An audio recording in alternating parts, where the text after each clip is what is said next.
सर्वे भवन्तु सुखिनः सर्वे सन्तु निरामयाः सर्वे भद्राणि पश्यन्तु मा कश्चित् दुःखं भाग् भवेत्। ओम शांति शांति। गुड मॉर्निंग फ्रेंड्स, आपकी सेवा में मैं फिर उपस्थित हूँ। उम्मीद है आप सभी कुशल पूर्वक होंगे, मैं भी कुशल पूर्वक हूँ।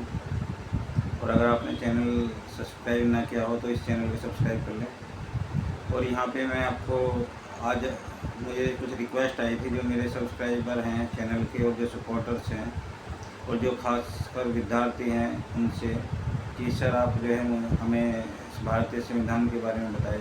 तो मैंने उन्हें बताया कि भाई मैंने एक वीडियो मेरे चैनल पे है, भारतीय संविधान में मनुस्मृति कौन महान, आप उसे देखें। तो जो लॉ के छात्र थे और जो अन्य छात्र थे उन्होंने कहा सर ऐसा है, आप जो है केवल संविधान पे बोलें और संविधान के बारे में बताएं।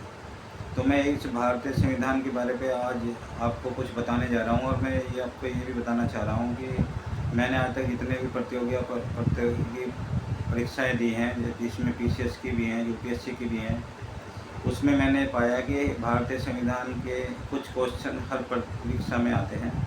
और भारतीय संविधान की अगर परीक्षा में नहीं भी आते, किसी कारणवश जैसे खाली आपका मैथ की परीक्षा हो जाए तो इंटरव्यू में ज़रूर पूछ लिया जाता है संविधान के बारे में।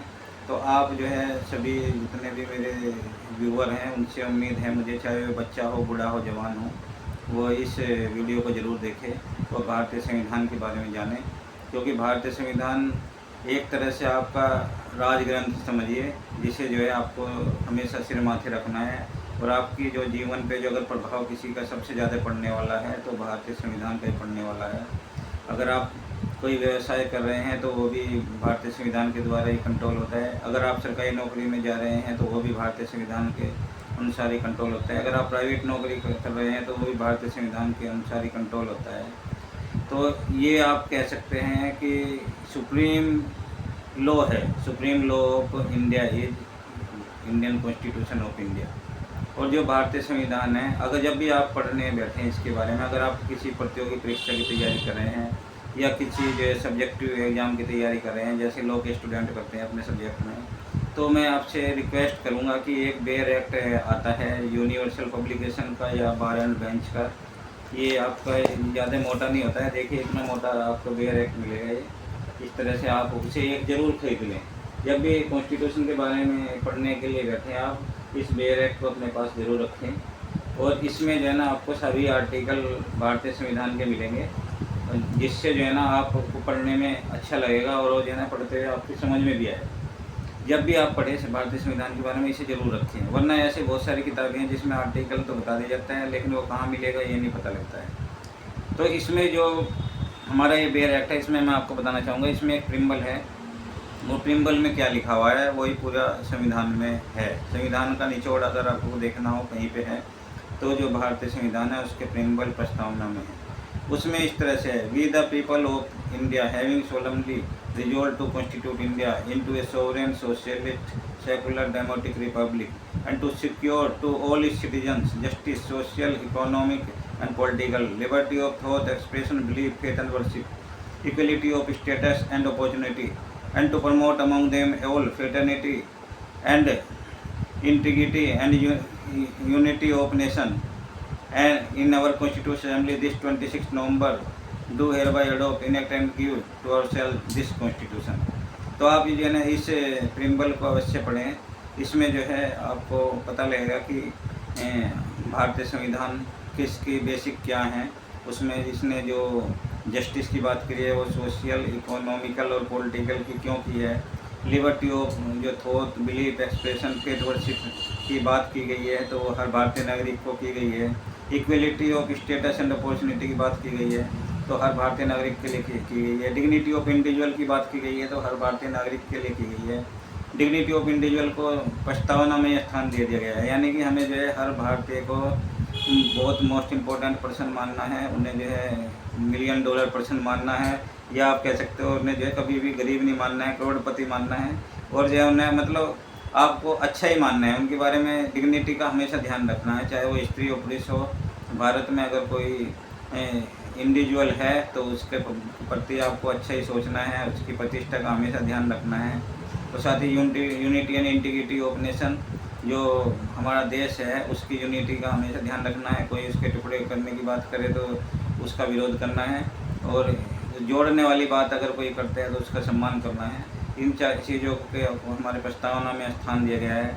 इसके अलावा जो है सोशलिस्ट सेकुलर डेमोक्रेटिक रिपब्लिक, इसका मतलब ये भी बताया गया कि एक सामाजिक हमारा एक रिपब्लिक है, जिसमें जो देश का सर्वोच्च नेता जो पदाधिकारी होता है राष्ट्रपति, वो भी जो है ना चुनाव के द्वारा ही चुना जाता है और 5 साल के लिए चुना जाता है। और इसका सेकुलर स्ट्रक्चर है, मतलब सभी धर्म को संभाव रखना है, सभी धर्म को अपनी आस्था अनुसार फलने फूलने देना है। और जो है ये सारी चीज़ें हमारे भारतीय संविधान में लिखी गई हैं। जब शुरू में ये भारतीय संविधान लागू हुआ तो इसमें केवल 12 पार्ट और 8 शेड्यूल थे, 395 आर्टिकल थे, जो अब जो है हमारे इस टाइम पे आपके 12 तो आपके शेड्यूल हो गए हैं और 22 पार्ट हो गए हैं। तो इस तरह से जब आप पढ़ने बैठेंगे तो आपको पता लगेगा कि कौन से पार्ट में क्या है। जैसे आप जो है बेयर एक्ट को खोलेंगे तो आपको पता लगेगा कि पार्ट 1 में भारत और इसके राज्यों की टेरिटरी कहाँ तक फैली है, उसमें वो आपका पता लगेगा। पार्ट 2 में आपको पता लगेगा कि सिटीजनशिप, जो नागरिकता है वो किन लोगों को भारत की नागरिकता मिलती है, वो इसमें पार्ट 2 में आपका जो आर्टिकल 5 to 11 है उसमें ये दिया हुआ है। इसके अलावा जो पार्ट 3 है जो बहुत बेसिक है, उसमें फंडामेंटल राइट है, जिसकी जो है ना हर कोई बात करता है कि भाई मेरे ये मौलिक अधिकार हैं और इसका उल्लंघन हो रहा है। हर किसी को ये कहते हैं, आपने सुना होगा भाई संविधान में जब मौलिक अधिकार दिए हुए हैं तो मुझे क्यों डिनाई किया जा रहा है। तो इसमें ये सारे मौलिक अधिकार आपके दिए हुए हैं। इसमें जैसे आर्टिकल 14 है इक्वलिटी बिफोर लॉ, तो इसमें लिखा हुआ है कि the state shall not deny to any person equality before the law और equal protection of the laws within the territory of India. इसका मतलब ये है कि भारत की टेरिटरी जो है उसके अंदर किसी भी व्यक्ति को के साथ भेदभाव नहीं किया जाएगा, और जो कानून है उनका प्रोटेक्शन सभी को मिलेगा, बगैर किसी भेदभाव के मिलेगा, और उनकी निजी आज़ादी की भी सुरक्षा की जाएगी। ये साफ साफ लिखा हुआ है लिखित में। आर्टिकल फिर 19 में आपको सर्टेन राइट्स देता है, फ्रीडम ऑफ स्पीच जैसे कुछ राइट्स हैं वो आपको मिलते हैं। इसके अलावा फ्रीडम ऑफ असेंबली भी आपको मिलती है कि विदाउट आर्म्स आप कहीं पे भी असेंबल हो सकते हैं बगैर हथियारों के। और साथ ही ये freedom of making cooperative society की आपको आज़ादी मिलती है। इसके अलावा आपको to move in any part of territory of India, to reside in any part of territory of India. इसका मतलब ये है कि आप कहीं भी घूम सकते हैं भारत में और कहीं भी रह सकते हैं। इसके अलावा जो 19F है उसमें टू प्रैक्टिस एनी प्रोफेशन और to carry on any business trade और ऑक्यूपेशन। इसका मतलब ये है कि आप कोई भी प्रोफेशन अपना चूज कर सकते हैं। तो आपने देखा भी होगा बहुत से लोग मेडिकल की शिक्षा लेते हैं और इंजीनियरिंग की शिक्षा लेते हैं, लेकिन सिविल सर्वेंट बन रहे हैं, नहीं उन्होंने उस प्रोफेशन को चुना है। तो ये इसकी वजह से संभव हो पाया। जो आर्टिकल 19F है इसमें आज़ादी दी गई है हर नागरिक को कि वो अपने प्रोफेशन चुन सकता है और अपना बिजनेस भी चुन सकता है। बिजनेस, ऑक्यूपेशन, प्रोफेशन जो भी उसे चुनना है अपनी इच्छा अनुसार वो चुन सकता है। तो ये साफ साफ आर्टिकल 19 में लिखा हुआ है। इसके अलावा जो आर्टिकल 20 है, जैसे कई बार आदमी को जब कानून का राज है तो जो कानून का उल्लंघन करेगा तो सरकार है उसे सज़ा देने का काम भी करती है। तो इसमें जो बंदी बना ली जाती है उनके राइट्स की बात की गई है। इसके अलावा मैंने बताई दिया है protection of life and personal liberty article 21 में है। No one shall be denied of his life and personal liberty except according to procedure established by the laws. तो इसका मतलब ये है कि किसी को भी उसकी जीवन से और उसकी निजी आज़ादी से वंचित नहीं किया जाएगा, जो प्रक्रिया है कानून द्वारा बनी है उसके अलावा। तो आपने देखा होगा कि पुलिस कभी किसी को फालतू में नहीं छेड़ती है। अगर उसे पे कोई एक्यूजेशन है, आरोप है कि इसने अपराध किया है, तभी वो उसे डिटेन करती है और फिर उस पर मुकदमा चलाती है। अगर कोई सज्जन व्यक्ति है, कोई अपराध नहीं किया है, तो उससे जो है सरकार कोई इंटरफेयर नहीं करती है उसकी निजी आज़ादी में, उसके जीवन में। वो अपने नियम कानून के अनुसार अपने निजी आज़ादी का निर्वहन कर सकता है। तो ये चीज़ें आर्टिकल 21 में दी गई है और ये बहुत ही फंडामेंटल राइट है हमारा। इसके अलावा जो आर्टिकल 25 से 28 तक है, इसमें धार्मिक स्वतंत्रता की बात की है। हर धर्म के लोग किस तरह से अपनी धार्मिक स्वतंत्रता का प्रयोग कर सकते हैं, इसमें दिया हुआ है। इसके अलावा 29 से 30 जो आर्टिकल हैं उसमें माइनॉरिटी के कुछ इंटरेस्ट होते हैं, राइट्स होते हैं, उसके बारे में बताया हुआ है। फंडामेंटल राइट्स में आर्टिकल 32, अगर फंडामेंटल राइट किसी का उल्लंघन हो जाता है और किसी एग्जीक्यूटिव के द्वारा, सरकार के द्वारा, तो वो उसके निवारण के लिए सुप्रीम कोर्ट भी जा सकते हैं। उसके लिए इसमें प्रोविज़न है आर्टिकल 32 में। इसका बिल्कुल एनालोगस एक है आर्टिकल 26, अगर उसे फंडामेंटल राइट के लिए वो वहाँ भी जा सकता है हाई कोर्ट में संबंधित। ये इसकी चॉइस पे डिपेंड करता है कि अगर उसके फंडामेंटल राइट के लिए वो हाई कोर्ट जा रहा है, सुप्रीम कोर्ट जा रहा है। अगर वो हाई कोर्ट जा रहा है तो उसे एक और चांस मिलेगा, अगर हाई कोर्ट में रिलीफ नहीं मिली तो सुप्रीम कोर्ट आ सकता है। लेकिन अगर वो सुप्रीम कोर्ट ही आगे सीधे, तो फिर उसके पास कोई चांस नहीं है सिवाय सुप्रीम कोर्ट में दोबारा कोई रिव्यू पेटिशन या कुरेटिव पेटिशन कुछ ऐसी डाले, वो नीचे वाली कोर्ट में नहीं जा पाएगा। इसलिए जो है कोशिश करते हैं ज़्यादातर जो लिटिगेंट हैं कि वो पहले हाई कोर्ट जाते हैं फिर सुप्रीम कोर्ट आते हैं। अब इसमें जो मैंने पार्ट 3 तक बात कर दी है, पार्ट 4 में जो है कुछ नियम सरकार के जो स्टेट हैं जिसमें सरकार चल रही है उनके लिए भी है। उसके लिए उसका नाम दिया गया है directive principle of state policy, वो पार्ट 4 में दिए हुए हैं। इसमें जो है हर स्टेट को निर्देश दिए गए हैं कि आपको किस तरह से कार्य करना है। उसमें आर्टिकल 36 से लेकर 51 तक है। जैसे international peace and security article 51 में है। लिविंग वेज जो वर्कर है उसमें जो लिविंग वेज तनख्वाह उन्हें देनी है वो आर्टिकल 43 में है। इस सरकार इस चीज़ का नियंत्रण करेगी। यूनिफॉर्म सिविल कोड आर्टिकल 44 में एक बहुत ही चर्चित सब्जेक्ट रहता है। लेकिन चूँकि directive principle of state police को सरकार न्यायपालिका लागू नहीं करवा सकती, न्यायपालिका केवल फंडामेंटल राइट को लागू करवा सकती है। वो पार्ट 3 में। पार्ट 4 में ये सरकार को ही देखना होता है कि वो किसी जो इसमें पॉलिसी के डायरेक्टिव प्रिंसिपल हैं, सिद्धांत हैं, उन्हें लागू करे या ना लगे। इसी कारण आर्टिकल 44 अभी भी बहुत सारे स्टेट में लागू नहीं है, केवल 2 स्टेट गोवा और उत्तराखंड में लागू हुआ है। इसके अलावा इंदिरा जी ने देखा कि 1976 में जब उन्होंने इमरजेंसी लगाई थी, कह रहे भाई जिसे देखो वही मौलिक अधिकार, मौलिक अधिकार, मौलिक अधिकार, कोई मौलिक कर्तव्य की बात नहीं कर रहा है। तो उन्होंने जो है मौलिक कर्तव्य आर्टिकल 51A एक अलग पार्ट बनाया, पार्ट 4A, उसमें डाला। उसमें 11 फंडामेंटल ड्यूटीज हर नागरिक की दी हुई हैं, वो उसे पूरी करनी है। जैसे जो है भारतीय संविधान का पालन करना, भारत के पर्यावरण की रक्षा करना, और जो 6 से 14 साल के आपके बच्चे हैं उन्हें मतलब जो है शिक्षा के लिए प्रबंध करना, शिक्षा के लिए स्कूल भेजना। इस तरह की जो है आपकी 11 फंडामेंटल ड्यूटीज हैं जो आप इसमें देख सकते हैं भारतीय संविधान के बैरक में, और उस पर अपना कार्य कर सकते हैं। इसके अलावा जो पार्ट 5 है उसमें आता है, आप देखते होंगे कि भाई यूनियन अलग तरह से चल रही है। जैसे एक PM साहब हैं वो भी कुछ फैसले ले रहे हैं, जो लोकसभा है उसमें भी कुछ जो है कानून बन रहे हैं, और नीचे राज्य की सरकारें में गवर्नर साहब भी कुछ निर्णय ले रहे हैं, मुख्यमंत्री भी निर्णय ले रहे हैं, और वहाँ पे भी जो है विधानसभा में भी कार्य हो रहा है। तो ये सब कुछ इस संविधान में लिखा हुआ है। तो पार्ट 5 में जो केंद्र है उसका बारे में बताया गया है कि वो क्या क्या कर सकते हैं। उसमें चैप्टर 1 में आपका जो द एग्जीक्यूटिव है, जिसमें सबसे बड़ा एग्जीक्यूटिव हमारे देश में कौन है, राष्ट्रपति है। उसके नीचे जो है फिर बाकी चीज़ें आती हैं, जैसे आपकी सरकार कैबिनेट मंत्री है, प्राइम मिनिस्टर के है उनके हेड, और उसके सर कैबिनेट मिनिस्टर की जो एडवाइस होती है वही जो राष्ट्रपति है वो मानता है। वो भी सब कुछ संविधान में लिखा हुआ है। इसमें प्रेसिडेंट, वाइस प्रेसिडेंट कैसे चुना जाना है चैप्टर 1 में ये दिया हुआ है, और प्रेसिडेंट के क्या कर्तव्य है ये लिखा हुआ है, अटॉर्नी जनरल के क्या काम है ये सब दिया हुआ है। इसमें चैप्टर 2 में फिर आती है संसद, भारतीय संसद। उसके बारे में आर्टिकल हैं जो 79 से लेके आपके आगे यहाँ 122 तक हैं। तो इसमें जो है सब कुछ दिया हुआ है कि वह किस तरह संसद में कार्य होना है, वो आपको जो परीक्षार्थी हैं उन्हें पढ़ना है। और इसके अलावा चैप्टर 3 में जो राष्ट्रपति की लेजिस्लेटिव पावर है, जो पार्लियामेंट काम कर रहा है ना, वो काम कई बार जो है आपका ये भी कर देते हैं, राष्ट्रपति भी कर सकते हैं। जैसे आपको मैं बताऊं कि दिल्ली में आर्टिकल 123 का प्रयोग इन्होंने किया था जब सुप्रीम कोर्ट ने डिसीजन दे दिया था कि भाई जो है मतलब सरकार के जो दिल्ली सरकार है वो उसके अंतर्गत काम करेंगे, जो चीफ सेक्रेटरी है सारे सरकारी सेवा।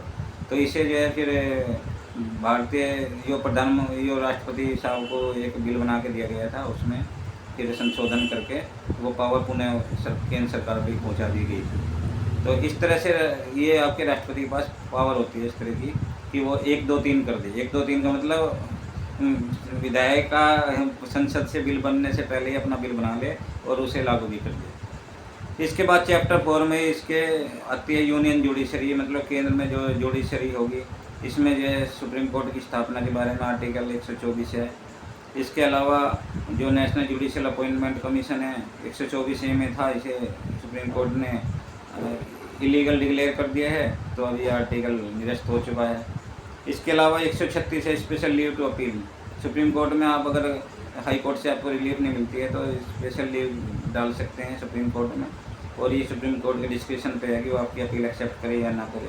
इससे बहुत सारे लोगों को लाभ मिल रहा है। इसके अलावा आर्टिकल 141 है, जिसमें जो सुप्रीम कोर्ट उसका लॉ बना देगा वो पूरे भारत पर लागू हो जाएगा, हर लोअर कोर्ट पर लागू होगा। इसके अलावा जो है 142 में सुप्रीम कोर्ट कंप्लीट जस्टिस कर सकता है किसी केस में। इसके अलावा आर्टिकल 143 में राष्ट्रपति को भी सुप्रीम कोर्ट से सलाह लेनी पड़ती है। ये कुछ हैं। चैप्टर 4 जो है इसका वो कैग के बारे में, जो कंट्रोलर एंड ऑडिटर जनरल है, जो आपका खर्चा करती है सरकार, उस पर भी नियंत्रण किया गया है इसके द्वारा, कैग के द्वारा। और जो पार्ट 6 है उसमें स्टेट, जैसे मैंने यूनियन का बताया पार्ट 5 में, ऐसे ही पार्ट 6 में स्टेट का है, जिसमें चैप्टर 1 में जनरल है, चैप्टर 2 में एग्जीक्यूटिव जैसे गवर्नर, और गवर्नर का ऑफिस क्या क्या काम कर सकता है वो सब इसमें दिया हुआ है। इसके अलावा आगे स्टेट विधानसभा या विधान परिषद के जो होती हैं उसके बारे में चैप्टर 3 में दिया हुआ है, सारे आर्टिकल इसमें लिखे हुए हैं। चैप्टर 4 में गवर्नर की जो लेजिस्लेटिव पावर, जैसे मैंने बताया था 1, 2, 3 पावर आर्टिकल की प्रेसिडेंट की होती है, ऐसे 2, 1, 3 पावर आर्टिकल की गवर्नर साहब की होती है। इसके अलावा चैप्टर 5 में हाई कोर्ट बताया गया है स्टेट का, और सबऑर्डिनेट कोर्ट चैप्टर 6 में दिया हुआ है। पार्ट 7 हमारा रिपील कर दिया गया है। पार्ट 8 में यूनियन टेरिटरी, जिसमें 239A दिल्ली को स्पेशल प्रोविज़न देता है, वो इसमें दिया हुआ है। पार्ट 9 में पंचायत है, पंचायत के लिए कानून बना दिया गया है। पहले जो कानून नहीं था ये 1973 में इसमें इंसर्ट किया गया। पार्ट 9A में जो है नगर पालिकाओं के बारे में कानून है, और इसके साथ ही इसमें रिजर्वेशन की बात भी की गई है कि महिलाओं को 33% रिजर्वेशन इसमें दिया जा रहा है, और OBC और SC/ST का रिजर्वेशन की बात भी इसमें है। इसके लिए पार्ट 9 भी कोऑपरेटिव सोसाइटी का है। पार्ट 10 जो है वो शेड्यूल एंड ट्राइबल एरिया, कुछ ऐसे भी एरिया है भारत में जो शेड्यूल है, उसके बारे में लिखा हुआ है।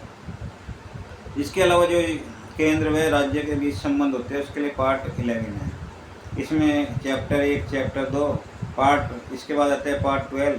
इसमें जो हमारे वित्त है, संपत्ति है, जो कॉन्ट्रैक्ट हैं, जो सूट हैं, कैसे डाले जा सकते हैं, इसके बारे में आर्टिकल है। ये बहुत इंपॉर्टेंट आर्टिकल है सरकार के लिए। इसमें चैप्टर 1 से लेकर चैप्टर 4 तक दिया हुआ है। एक जो हमारा राइट होता था फंडामेंटल राइट 19E, उसे ख़त्म करके यहाँ पे बनाया गया है राइट टू प्रॉपर्टी 300 है। ये मोरारजी देसाई की गवर्नमेंट ने किया था, मतलब person not to be deprived of property save by authority of law. अब बगैर कानून के आपकी प्रॉपर्टी नहीं छीनी जाएगी, लेकिन पहले ये फंडामेंटल राइट था। अगर किसी की प्रॉपर्टी सरकार ले लेती थी तो वो जो है आर्टिकल 32 में सुप्रीम कोर्ट डायरेक्ट जा सकता था, वैसा नहीं है। अब जो है आपको अगर आपकी प्रॉपर्टी के साथ कोई डिस्प्यूट है तो आपको लोअर कोर्ट में जाना पड़ेगा, फिर उससे हायर कोर्ट, फिर उससे हायर कोर्ट, और फिर सुप्रीम कोर्ट आना पड़ेगा। तो ये अब फंडामेंटल राइट नहीं रहा है हमारा राइट टू प्रॉपर्टी। ये बहुत क्वेश्चन बहुत ज़्यादा आता है कि ये राइट टू प्रॉपर्टी का कौन से उसमें है, तो ये आपका आर्टिकल 300A बताना है प्रतियोगी परीक्षाओं में जो हमारे विद्यार्थी हैं। पार्ट 13 आपका ट्रेड कॉमर्स इंटरकोर्स, जो भारत के अंदर जो व्यापार चल रहा है उसके बारे में ये बताता है। पार्ट जो 13 के बाद 14 है, इसमें जो भारत सरकार की और राज्य सरकार की जो सरकारी सेवाएं हैं उनके बारे में बहुत कुछ आर्टिकल में लिखा हुआ है। आर्टिकल 309 आपको बताता है कि कैसे आपका रिक्रूटमेंट होगा और क्या सर्विस की कंडीशन, मतलब शर्तें क्या होंगी, वो सब इसमें लिखी हुई हैं। तो आप ये मत सोचें कि आप जो है लावारिस हैं, अगर कोई सरकारी नौकरी लग गया है तो आपके लिए सब कुछ प्रोविधान संविधान में किया हुआ है प्राविधान, और जो है आप उसके अनुसार ही आपके साथ व्यवहार होगा, आपको घबराने की ज़रूरत नहीं। आर्टिकल जो 310 है वो आपके ऑफिस में यूनियन ये में कितने समय तक रहेगा वो लिखा हुआ है। इसके अलावा जो इसमें चैप्टर 2 है वो पब्लिक सर्विस कमीशन। आप देखते हो भाई यूनियन पब्लिक सर्विस कमीशन क्या है, या पब्लिक सर्विस कमीशन जैसे इलाहाबाद में है, वो क्या है, तो इसके बारे में पूरा प्रोविज़न संविधान में दिया हुआ है। तो इसे संवैधानिक जो प्रोविज़न है उनके अनुसार ही ये कमीशन काम करते हैं। और इनका मुख्य काम आपको पता ही है, ये रिक्रूटमेंट का मुख्य काम होता है इनका, मतलब सरकार को के लिए कर्मचारियों की नियुक्ति करना, नियुक्ति के का मतलब अनुशंसा करना। ये मानना तो सरकार को है फाइनली, लेकिन ये लोग जो है उसकी अनुशंसा करते हैं, उसके लिए ये विभिन्न प्रतियोगी परीक्षाएँ करते हैं, उसके बाद मेरिट बनाते हैं, उसके बाद चयन करते हैं और फिर ये लिस्ट सरकार को भेजते हैं। सरकार के फिर उसे मानती है। ये इसमें इसके संबंधी सारे प्रोविज़न इसमें दिए हैं। इसमें जो है पार्ट 14A में ट्राइब्यूनल हैं, एडमिनिस्ट्रेटिव ट्राइब्यूनल, ये आपका बाद में इंसर्ट हुआ। तो ये 80 के दशक में ये ट्रिब्यूनल का कानून बनाया गया था। इसके अनुसार आप जो है प्रशासनिक जैसे सर्विस मैटर होते हैं बहुत सारे, किसी को सस्पेंड कर दिया, किसी को टर्मिनेट कर दिया सरकारी कर्मचारी को, तो ये सब जो है अब सीधा हाई कोर्ट ना जाके इसमें पहले कैट जाएंगे और कैट के बाद हाई कोर्ट जाएंगे। इसी तरह जो है आर्टिकल जो है 324 एक जो है ये भी बताता है कि इलेक्शन कमीशन होगा और वही सभी इलेक्शन कराएगा, जो भी विधायिका हैं और जो भी केंद्र की लेजिस्लेचर है उनके लिए ये इलेक्शन कमीशन का प्राविधान दिया गया है पार्ट 15 में। पार्ट 16 में जो है कुछ स्पेशल प्रोविज़न है। इसमें जैसे मैं बताऊँगा आर्टिकल 338 में शेड्यूल्ड कास्ट का जो नेशनल कमीशन है उसके लिए प्रोविज़न है। आर्टिकल 338A में शेड्यूल्ड ट्राइब के कमीशन के लिए प्रोविज़न है। आर्टिकल 338B में बैकवर्ड क्लास का कमीशन के लिए प्रोविज़न है, ये आप इसमें देख सकते हैं। पार्ट 17 में एक ऑफिशियल लैंग्वेज क्या होगी उसके बारे में चैप्टर हैं। इसमें ऑफिशियल लैंग्वेज यूनियन की क्या होगी ये आर्टिकल 343 में है। आर्टिकल 348 में बताया गया है कि जो सुप्रीम कोर्ट है, हाई कोर्ट है, उसमें इंग्लिश यूज होगी और जो बिल बनेंगे विधायिकाओं में और आपके संसद में वो भी आपके इंग्लिश में होंगे, ये इसमें लिखा हुआ है। अभी इसमें जब तक ये लिखा हुआ है तो मैं विद्यार्थियों से और लो स्टूडेंट से और बाकी सभी लोगों से कहूँगा कि वो इंग्लिश को पढ़े लिखें। जब तक हाई कोर्ट, सुप्रीम कोर्ट और बिल इंग्लिश में बनते रहेंगे तो आपके लिए इंग्लिश सीखना, सुनना, समझना बहुत ज़रूरी है, तो आप इंग्लिश को पढ़ें। अदरवाइज भारत के जितने कानून हैं वो भी इंग्लिश में लिखे हुए हैं और वही ऑथेंटिक भाषा मानी गई है। तो जो इंग्लिश में लिखा होगा उसके अनुसार ये अगर कोई अपराध करता है तो अपराधी को सज़ा मिलेगी।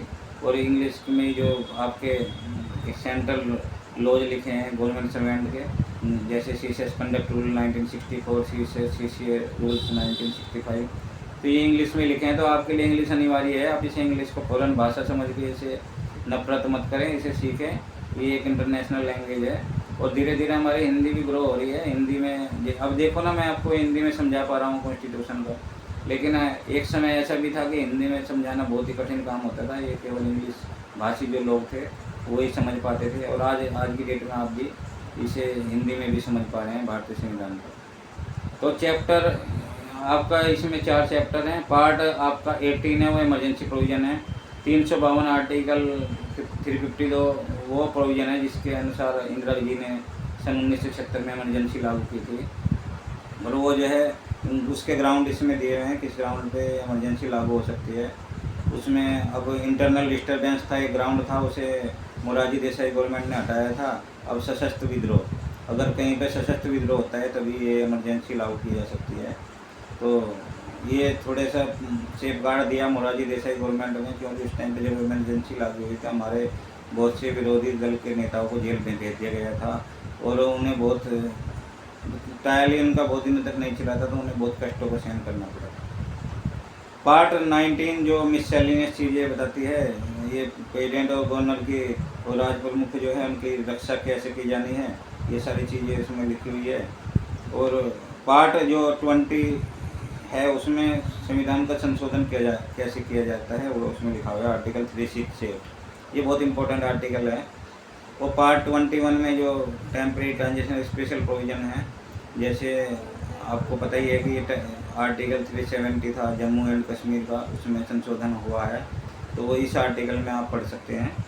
इसके अलावा जो है आपका और किस तरह से कानून को अडेप्ट करना है, जज जो है सुप्रीम कोर्ट के उनके खिलाफ जो प्रोसीडिंग है कंटेम्प्ट कैसे किया जाता है वो सब इसमें लिखा हुआ है।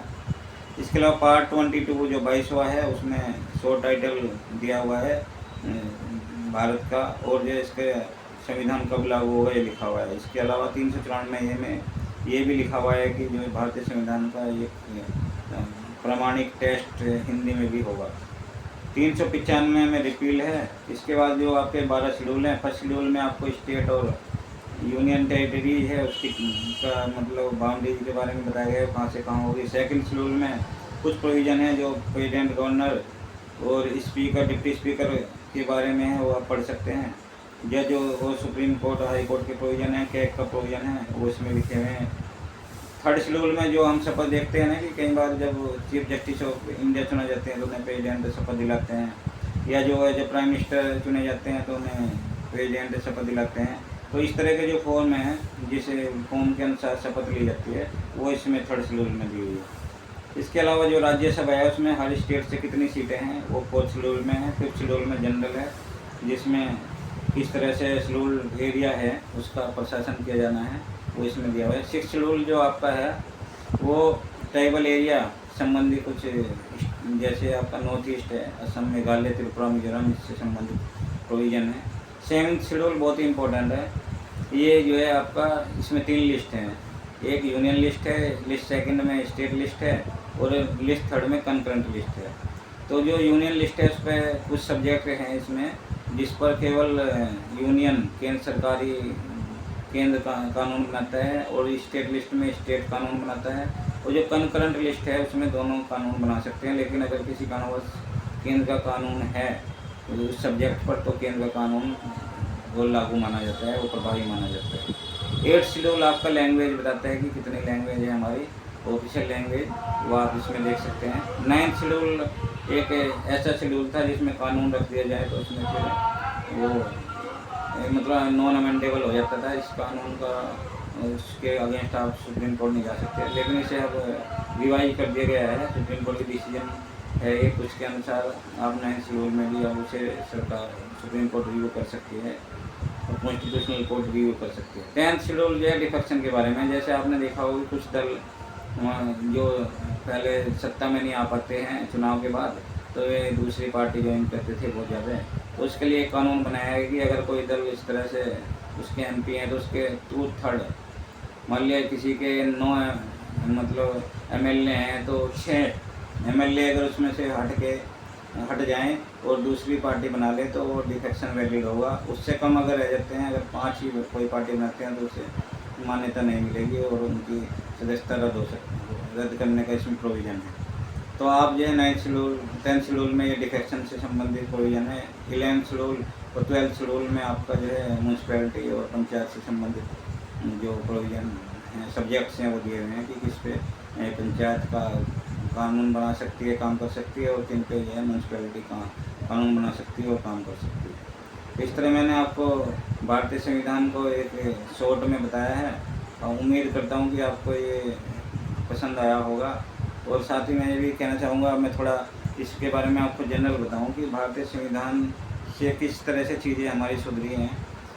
आप आज की डेट में देख सकते हैं कि भारत एक दुनिया का सबसे बड़ा लोकतंत्र है और यहाँ पे हर 5 साल बाद चुनाव होते हैं। अगर मतलब कोई वैसा ना हो कि बीच में दिक्कत ना आए तो 5 साल का प्रोविज़न है। 5 साल बाद आपने देखा होगा बड़े बड़े नेता भी आपसे रिक्वेस्ट करने आते हैं कि भाई आप एक वोट डाल दो हमें तो हमारी सरकार दोबारा से बन जाएगी।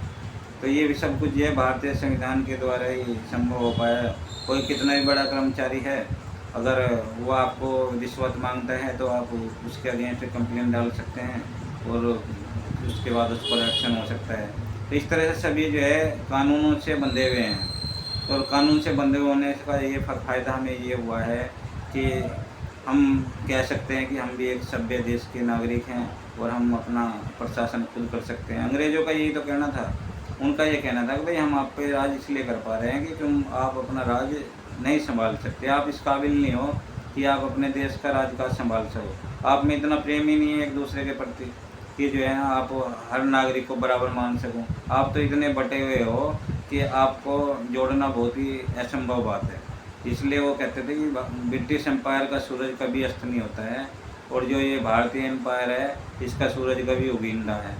तो इस तरह से जो है इन चीज़ों को देखते हुए हमारे जो नेशनल मूवमेंट के नेता थे उन्होंने भारतीय संविधान बना के दिखाया और उन्होंने बताया कि भाई हम ऐसा नहीं है जैसा आप सोच रहे हो, हम भी अपने देश को गवर्न कर सकते हैं और हमारे देश में जो 140 करोड़ भारतीय हैं उन्हें हम न्याय दे सकते हैं, उनके साथ समानता का व्यवहार कर सकते हैं, उनके साथ कानून अनुसार व्यवहार कर सकते हैं और हम भी अपने कानून को लागू कर सकते हैं। अब आज़ादी से पहले क्या होता था, आपने देखा होगा कि जितनी हत्याएं अंग्रेज़ों ने भारतीयों की की इतनी वर्ल्ड हिस्ट्री में कहीं नहीं हुई है। जलियांवाला बाग में इन्होंने 1000 लोगों की हत्या कर दी थी। इसके अलावा छोटे छोटे मतलब झूठे हमारे जो फ्रीडम फाइटर थे उन पर झूठे आरोप लगा दिए जाते थे, उन्हें फांसी पर चढ़ा दिया जाता था, राजद्रोह के कानून में फांसी पर चढ़ा दिया जाता था। आईपीसी का गलत तरह से प्रयोग करती थी जो ब्रिटिश सरकारें थी और सबसे यहाँ पे मामूली बात पे ही